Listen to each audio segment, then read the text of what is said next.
Hello my dear subscribers! In this video I will show you how to make an interesting detail from pearls, which you can use as a part of any accessory, for example in the shape of a bow, a moon, a flower, a snowflake and other interesting ideas.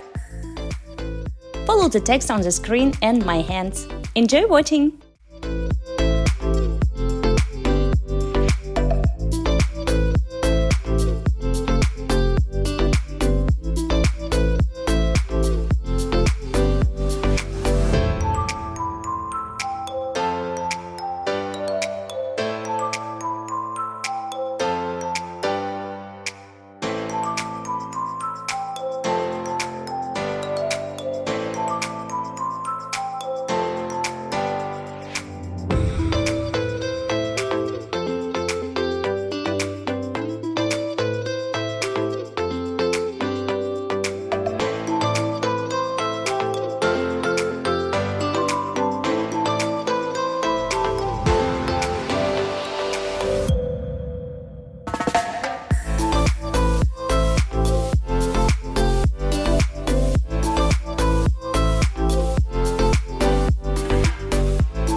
In the next video, I will tell you how to use these details to create DIY jewelry or accessories.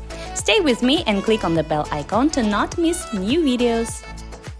I haven't posted my new tutorials on the channel for a long time, but now I add shorts frequently. You will find jewelry presentation and quick educational videos in shorts. Welcome to the community, write comments and put your thumbs up so that I can make more videos for you. That's all for today. Bye-bye!